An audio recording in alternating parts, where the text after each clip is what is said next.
Here it is, another Sunday, November the 16th. I've had my breakfast already. Was thinking, what should I do today? I don't know how cold it is out there.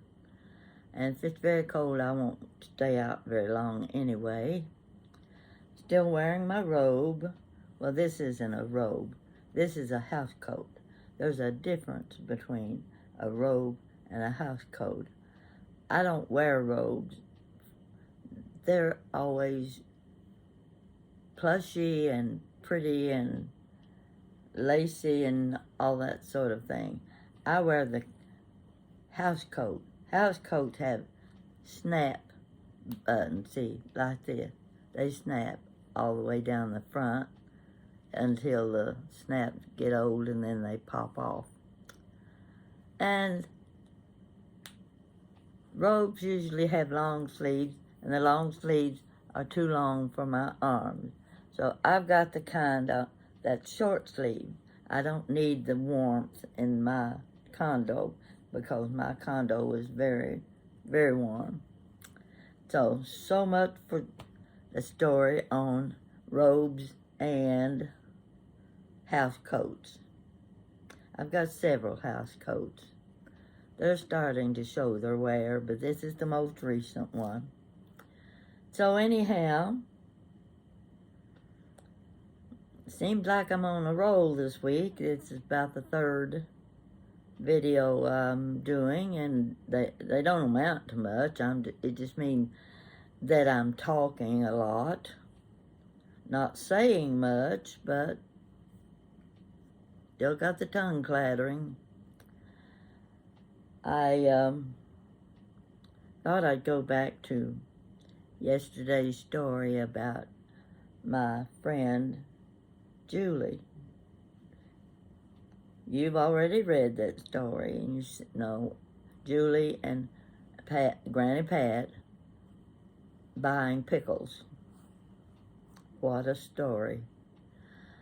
But she was such a pretty lady and so sweet, and I can't believe that I've gone months without seeing her not on YouTube, but on Facebook. So I think she'll be coming back again now that she sees me talking about her. She'll have to see what I have to say, and I can say nothing but something very nice about this lady. Having told that little short story, it's just something that pops up in your mind, and it's kind of, well, I don't know. I guess that's how authors write their books. They remember these little tidbits of things they did in their life that actually don't mean anything. They don't amount to anything, but they can dress the story up and make it interesting to their readers. Well, I'm not counting on that. I'm counting on being able to create a story out of a situation. This is another friend like Julie. She was Jan's friend. Actually, she and Jan worked together. Now, she doesn't know I'm telling this story about her, and I'm hoping she doesn't take offense, but I don't think she will. She moved here, this has been several years ago. Gosh, time flies so fast. And at the time, she was single. She had moved into the cutest house that backs up to the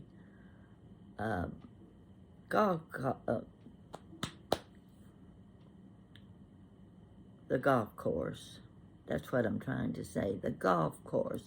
Her house backed up to that, and I just loved the house. Well, she had enough furniture and things to get by, but when you're moving into a new place, you want to dress it up a little bit. You got to go shopping. So that was going to be a fun thing for Kelly and Jan and me, and I'll include Nana. she needed these little end tables, coffee tables, an extra chair here or there, and, something for the bedroom, pictures for the walls. So it was going to be a scavenger hunt, you might say. Well, it just happened to be one weekend I was with Kelly, and it was probably on Saturday. She was driving an SUV, so we're going shopping. And she was telling me about a shop she'd heard about. I think it was over on 3rd Street. And they sold secondhand furniture. Well, now, don't pass up a secondhand furniture store because it is secondhand. You never know what you're going to find. And sometimes I've been known to find some really nice things, and so has Jan. So Kelly and I get in her SUV and we drive over to the secondhand furniture store. We look around, and sure enough, Kelly found a couple of little, I would say they were end tables for your sofa. And she bought those. So we're headed back to her house. And we get there, and she realizes, where's my jacket? Now, Kelly had very good taste in clothes, and she bought expensive things.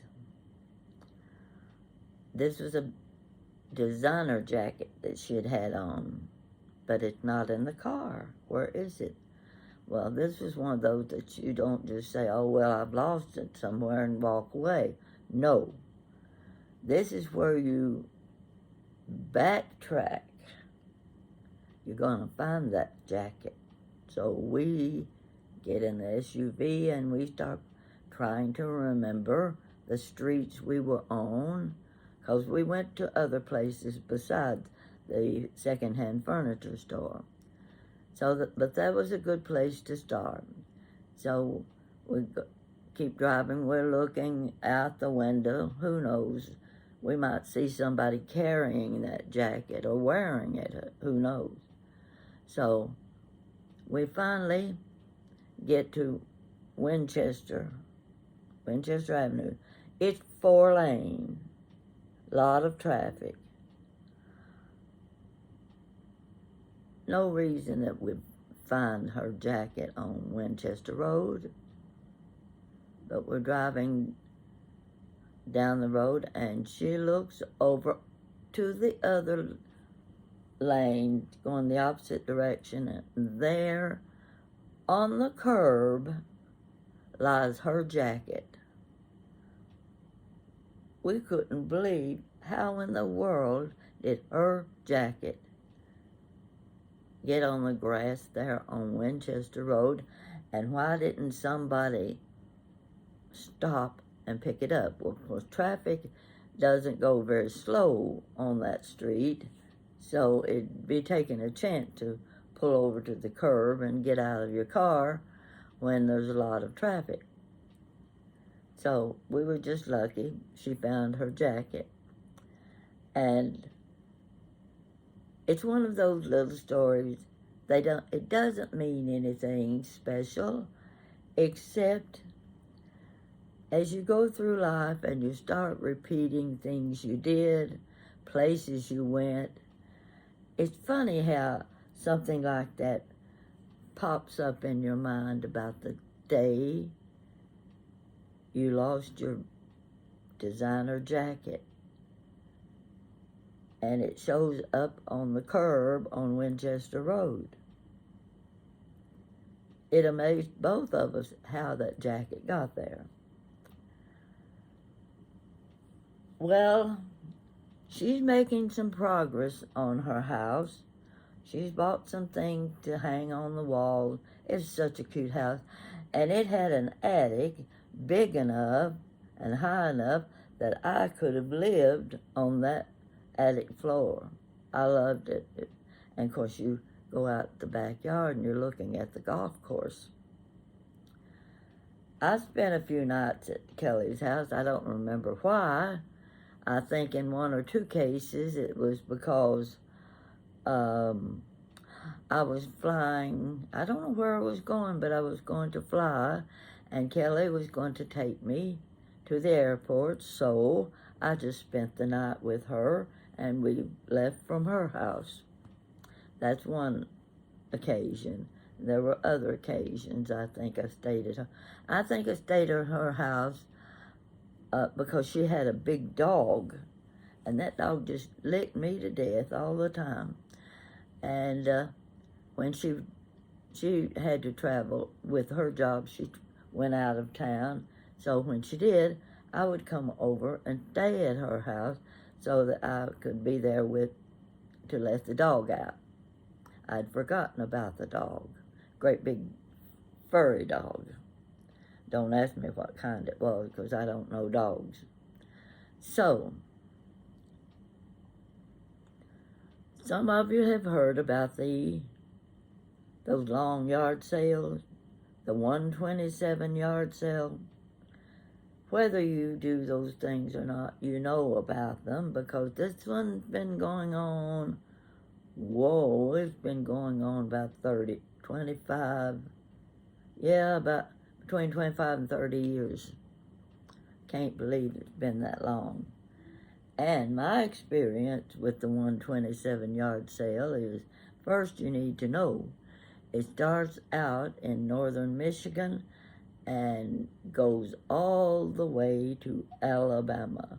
Over 600 miles of yard sales on Highway 127. I've been on it several times with Jan. We went to one. Oh, it had rained. It was so messy.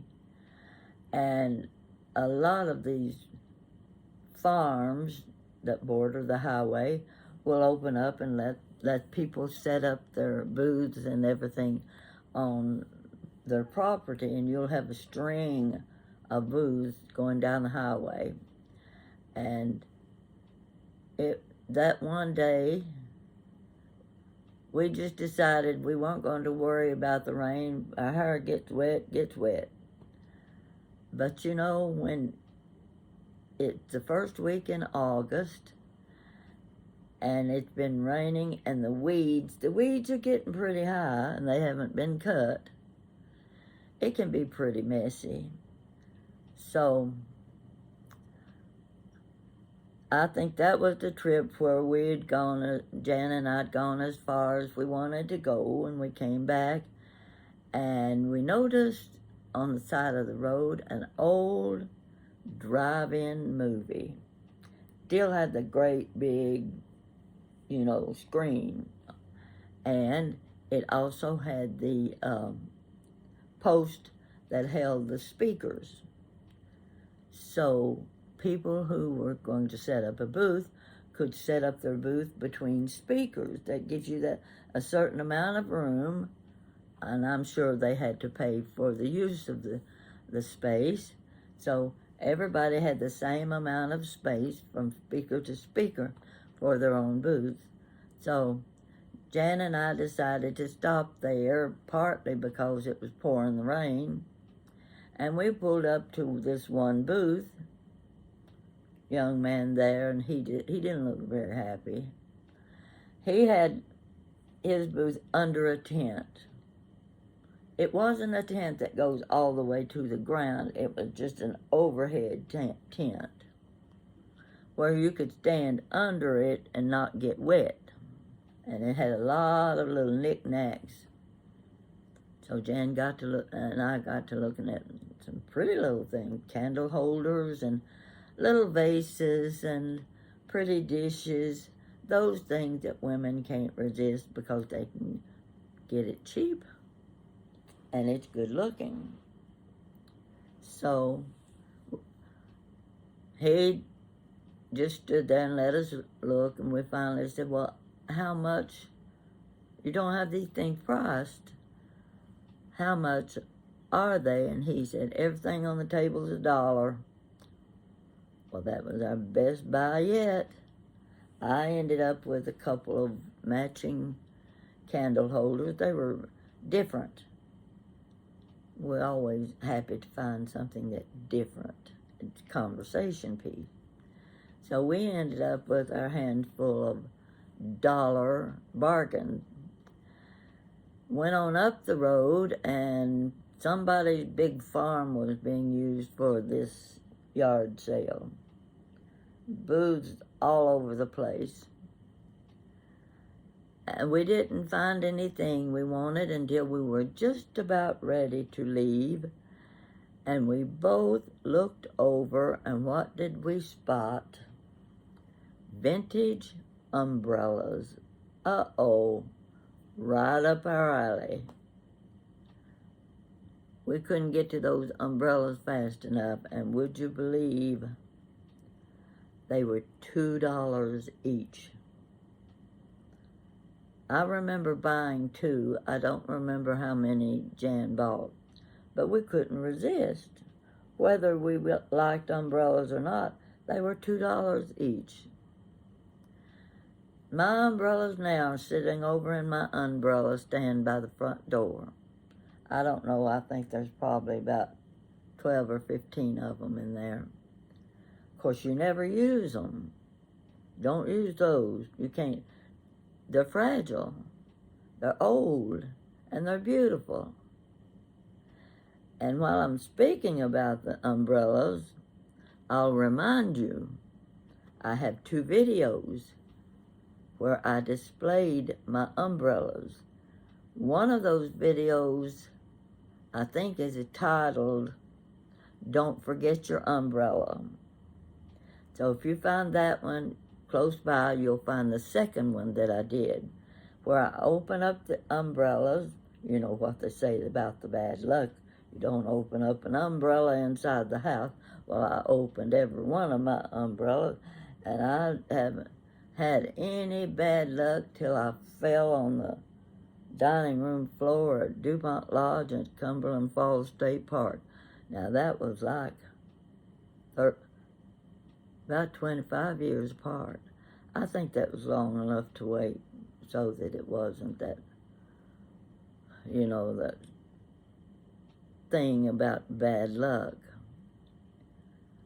So I've been pretty lucky, even if I did open the umbrellas.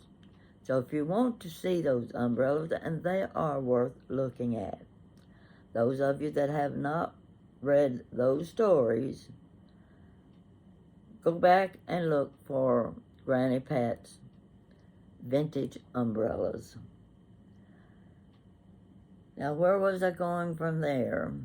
Oh, now this is where Kelly and Nina come in. They're on the 127 yard sale with Jan and me. We're in Kelly's SUV. She got the most room. And she's still looking for furniture and things for her house. There's a stretch along, I think it's Liberty, Kentucky, where the houses are all side by side and the front yards are full of yard sale stuff.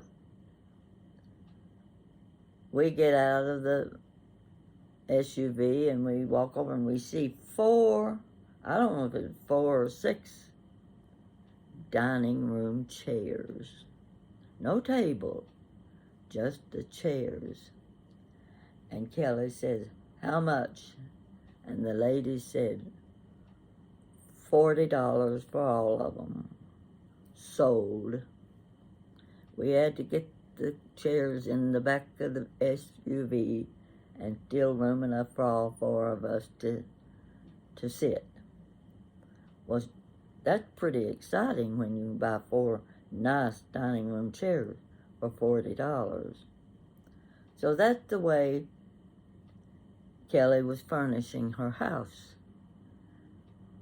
And it's not a bad way to furnish your house if you're not so particular that you have to have a certain style. Vintage style to me is always pretty. Vintage furniture and china glassware, whatever, always has a story with it. And I love to hear good stories about things. I remember, I think it was my granddaughter, we were talking about my cherry corner cupboard that I bought. And we were referring to some of the tall cherry and mahogany type furniture. It was always really good quality furniture. We were discussing when it came in two pieces, the lower part and the upper part, one sits on top of the other. And I was explaining to her what a press was. She didn't know what a press was. And I'm guessing there are a lot of you that don't know what a press was. You see this beautiful piece of furniture in the Victorian house. The furniture almost touches the ceiling. Got the doors that open at the top, maybe a drawer right across the middle, and doors at the bottom. That's called a press. Now you're wondering, what is a press? Think about it. This is back when you used to have to iron your clothes, and you ironed your sheets and pillowcases. That big cabinet is what held your pressed clothing, your pressed sheets and pillowcases and linens. In other words, it was a press. Because they didn't have closets, no place to put, not furniture, but clothing and linens. It was placed in furniture. So you may be out looking at antiques yourself someday, and you say, what do they call this piece of furniture? It's going to be a tall piece, so you better have high ceilings. And it's going to have drawers and doors and glass doors. And if someone says it's a press, you'll know what they're talking about. I knew what they were talking about. So, Kelly doesn't live in that house anymore. She married. Handsomest man you ever saw. I don't know how these girls find them. But she lives in a beautiful house now. We still keep in touch. She lives close to Jan. They're out in the country. They both have farms. Her husband raises cows. Jan's husband deer hunts. Yeah, he hunts for deer. Anyway, they both have nice big farms, and they love where they live. Now, all of this has to do with yard sales, garage sales, the kind of stuff I've got all over my house, the big radio cabinet that's just gorgeous, that I picked up in a yard sale for $12. It was refinished, but it doesn't have a radio in it. I keep saying someday I'm going to find an old radio that has the tubes. I don't know if I'll know how to use them, but still, if I can find one, get it hooked up and put it inside my pretty radio cabinet. I've got the cherry night tables that you can use for end tables, or you can use them at the head of your bed on each side. I don't know what else I've got. I've got the cannonball cherry bed in my bedroom, and the dresser that has the oval mirror that moves back and forth, and the little drawers on top of the dresser. These are the quality pieces of furniture that I have. And, of course, let's see if you can see it. I don't know, but in the corner, there it is. See the, right there. That's my Hoosier cabinet, and on the underneath side, you will find, down below this cabinet is what is called a sow belly table.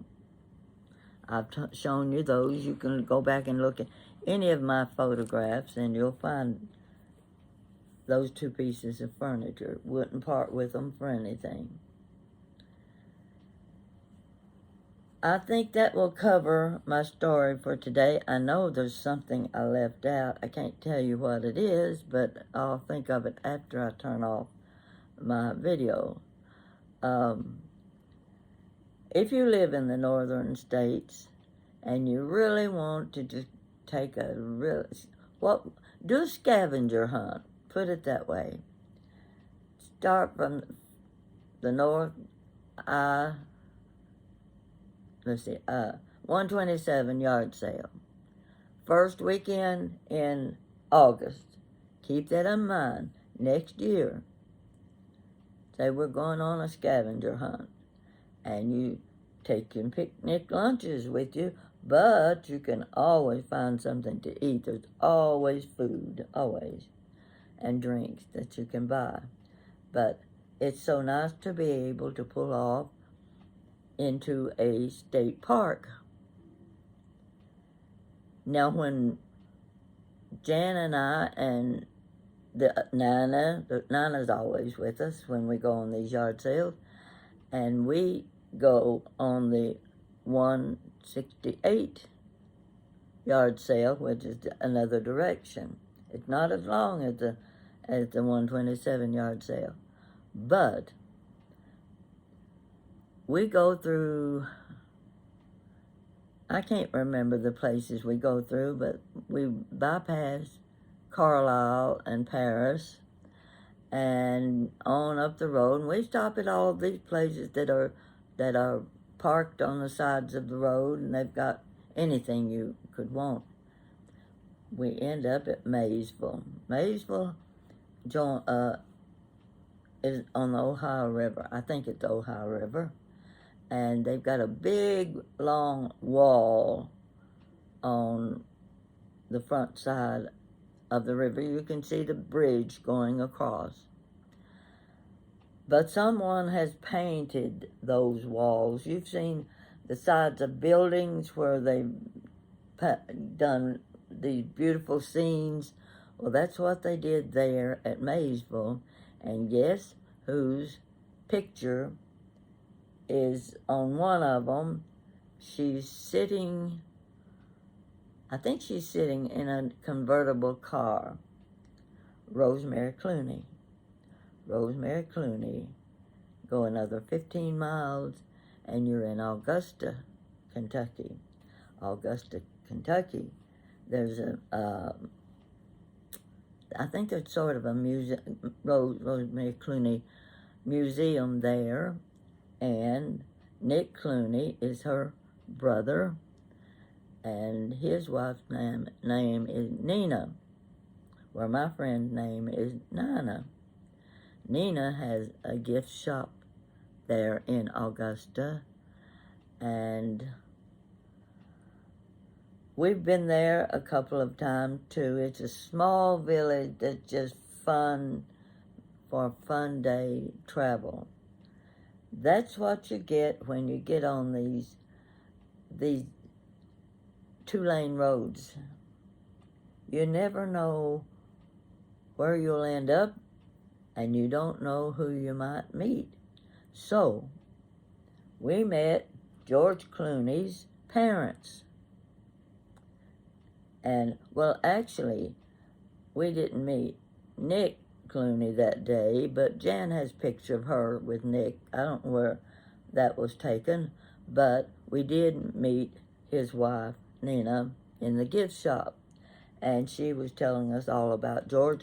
And this was just before George got married. She planning her wardrobe because she and Nick were going to be flying overseas for the wedding.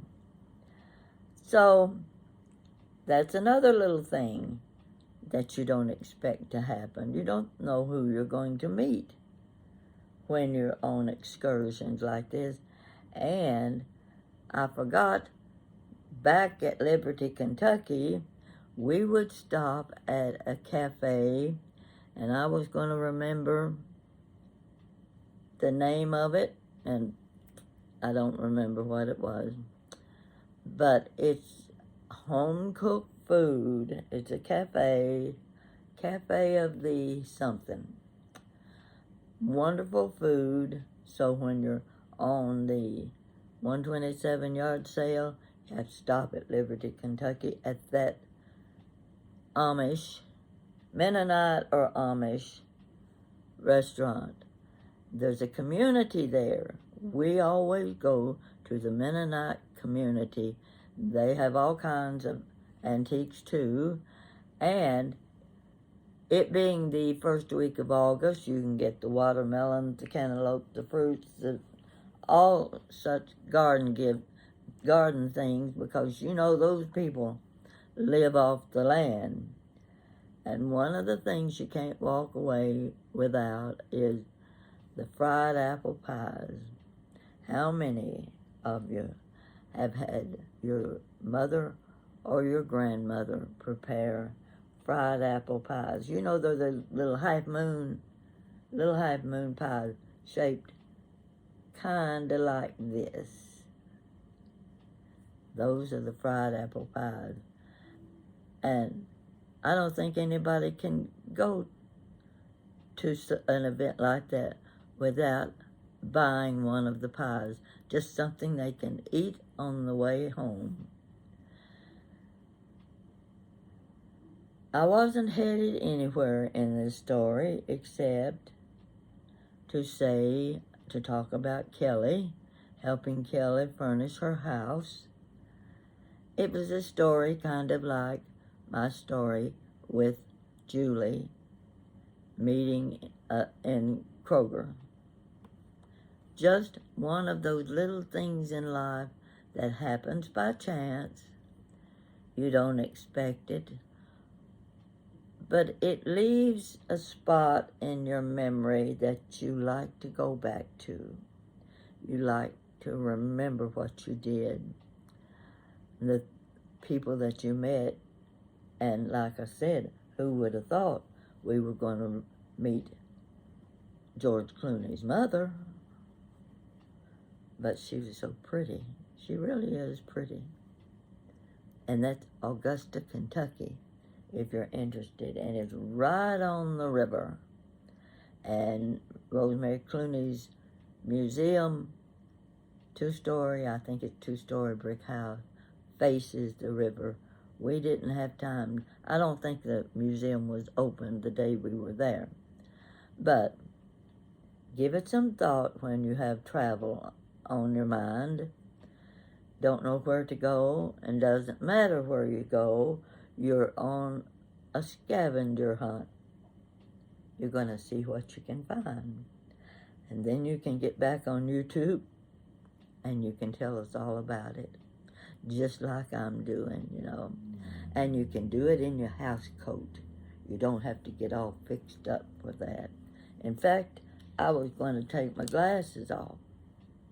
That's the first thing I was going to do, was take my glasses off, because they always leave a glare. I can't get my camera and everything set up without the glare. It's time for me to cut. I'm going to go in the kitchen and think about what I'm going to fix for lunch. And wait to hear what you have to say. Tell me some of the excursions you've been on. And the surprise thing. Those are the best. The things you didn't expect. The people you didn't expect to meet. Stay with me, folks. I just love when I read your comments. You are so kind to me.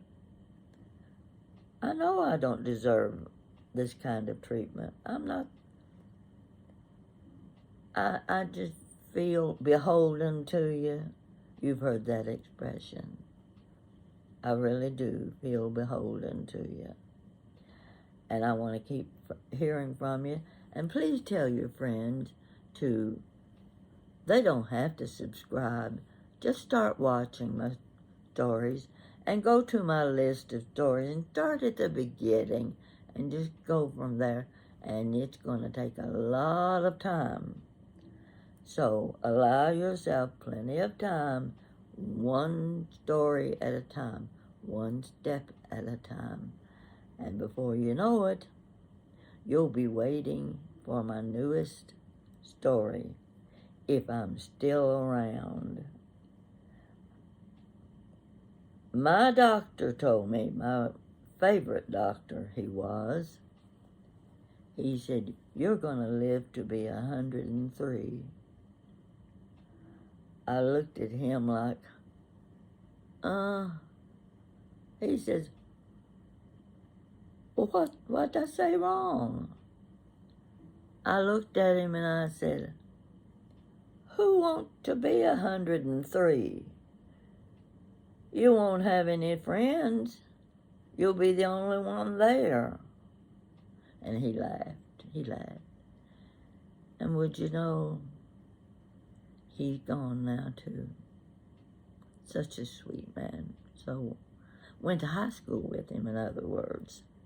Such a sweet guy. So, we'll talk again later. Please respond. Just anything you want to say. And I'll let you know when Dillage is having a sale on their house coats. That's how I got this one. And it still wasn't cheap. Take care and have something good for lunch, because that's what I'm planning to do. Thank you for watching.